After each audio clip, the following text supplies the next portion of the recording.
Malaysia has a long-established history of forest management. The first forestry officer was appointed by the British government in 1901, and this marked the beginning of systematic forest management in Malaysia.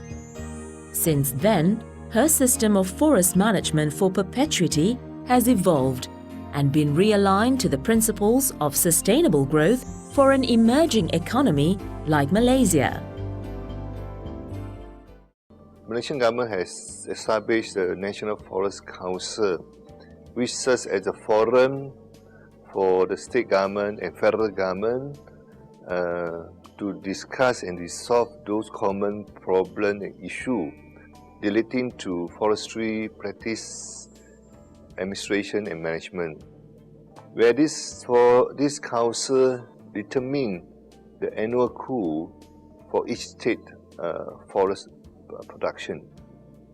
In fact, Malaysia has long been committed to sustainable forest management ahead of many other timber-producing nations, long before sustainability became a specific market-driven demand. The Malaysian Timber Council is actively assisting the industry in managing market demands for sustainability, legality, and reduced carbon footprint, all of which provide fresh challenges to forest management, conservation, and the use of forest resources by the industry. I think there was a lot of progress, fortunately, towards sustainable forestry in Malaysia. And I'm going even that far, saying that Malaysia, as I feel, could serve as a sort of pilot project for neighboring countries in Southeast Asia. Selective logging, a method under sustainable forest management, is the removal of only a specified number of standing trees of predetermined size per hectare to maintain significant forest cover and wildlife habitat. Selective removal of older trees opens up the forest canopy, allowing sunlight to stimulate the vigorous growth of younger trees, promoting forest regeneration. Malaysia has designated 13.43 million hectares as permanent forest reserves. Out of this, 11 million hectares are production forest, managed to yield timber on a sustainable basis.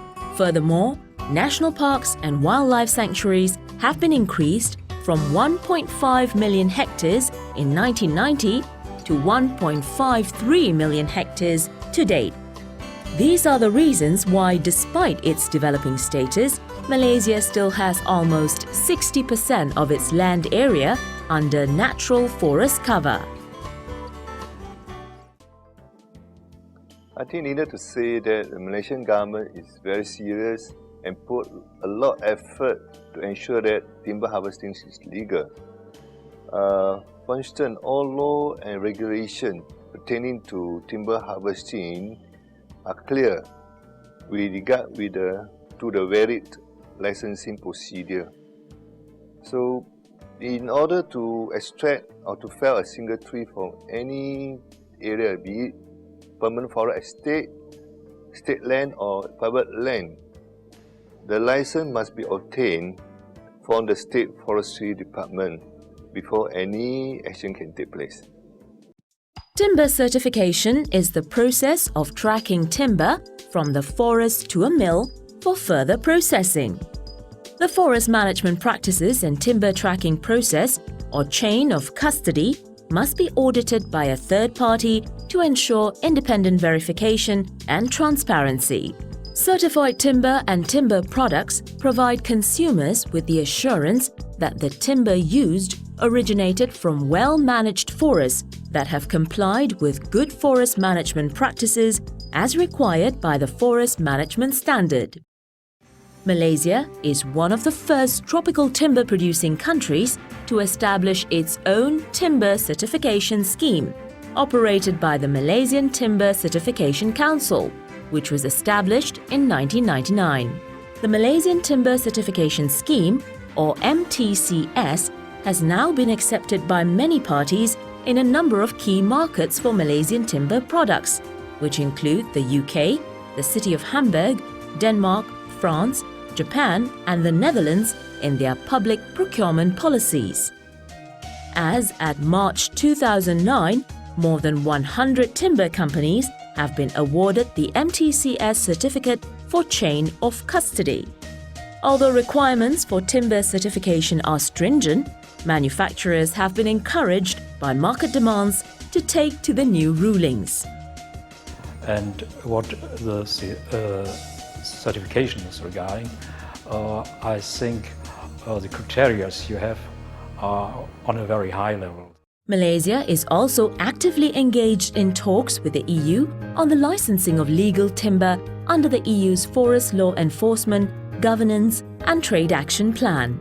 Malaysia is a very important trading partner for the EU, and the efforts of Malaysia over the last few years to effectively control the legality of its timber operations have been considerable. We pay tribute to that. Once Malaysia enters into a voluntary partnership agreement or VPA with the EU, there will be unimpeded access into the EU market for legally produced Malaysian timber and timber products. And now, what part of this VPA, we want to agree on a unique certification scheme that Malaysia will agree upon, and that it will be the only certification scheme that will be accepted for all the Malaysian products entering into the EU. Okay? So the work that we have in front of us is for the Malaysian side to discuss and make a proposal of what is the unique certification that will have all the Malaysian timber and timber products entering the EU. And from the moment there is an agreement and this agreement is signed, only the Malaysian timber and timber products that will have this proof of legality of origin that will be agreed upon will be allowed to enter the European market. So it's an assurance for the Malaysian industry as well as an assurance for the consumers of Malaysian products in Europe that only legal timber has entered into the market. The market is challenging, but Malaysia is fast evolving into a key player. Malaysia is devoted to maintaining competitiveness in the global timber market despite shifting environmental concerns and market demands. The market is changing, and Malaysia is changing along with, if not ahead of it.